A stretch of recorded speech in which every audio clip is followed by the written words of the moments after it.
तर बघा आज रानात आमचं काम काय चालू आहे, लागवड पेरायचं. मिक्स लागवड आणलेली आहे. दुसरा डोस चालू आहे.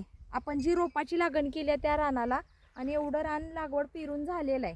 ही नळनांगरी आहे आणि ह्या नळनांगरीनं आम्ही ही लागवड पेरतोय. हे बघा लागवड आहे, मिक्स लागवड, सगळ्या डोस आणलाय. हा दुसरा डोस आहे. ती बघा तिथं ठीक आहे, त्यातले काढून आणतोय इथं. आणि हे तर ही बघा अशी लागवड पेरतोय.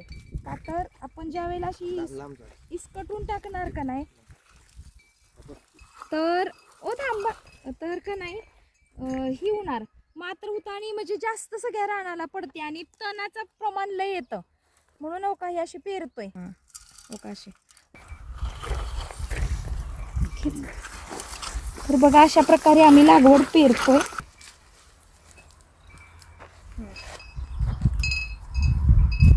तर बघा अशी लागवड पेरायची चालली आहे, म्हणजे बरोबर पिकाच्या मुळाला पण जाते लागवड. आणि जास्तीत जास्त लागती ना, असं अशी उलट पेरताना कमी प्रमाणात लागते.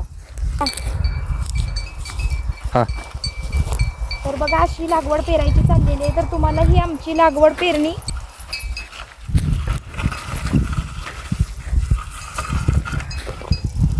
तर कमी लागवड लागते, म्हणजे आपण इसकटून त्याचा अंदाज लागत नाही आपल्याला लागवडीचा. पण पेरताना बरोबर पिकाच्या मुळांशी जाते. पाणी पाजलं की पिकांच्या मुळांशी बरोबर ही लागवड लागते. म्हणून अशी इसकटून टाकण्यापेक्षा अशी नळनांगरीनं पेरलेलीच चांगली लागवड लागते बी पिकाला. आणि ह्याचा रिझल्ट मी तुम्हाला 15 दिवसानं दाखवते, ऊसाचा काय रिझल्ट येतोय तो.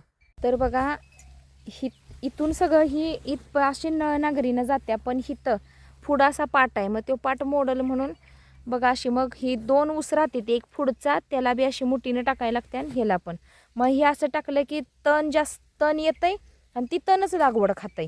मग अशी ही पेरलेली एक नंबर आहे का नाही सांगा बरं तुम्ही मला. पेरलेली डायरेक्ट ऊसाच्या मुळांना बरोबर ही कसं वडलंय बघा नांगरीनं, आहे का, हो का, कशी आहे का, बरोबर ऊसाच्या बरोबर मुळांच्या तिथनं ही लागवड जाते बरोबर. आणि उद्या पाणी सोडलं की मुळासनी लागते. तर बघा पेरलेली लागवड आहे का, अशी बरोबर पेरली अशी. तुम्हाला ही आमची आयडिया कशी वाटली, लागवडीची आयडिया तुम्हाला कशी वाटली, तुम्ही मला नक्की कमेंट करून सांगा.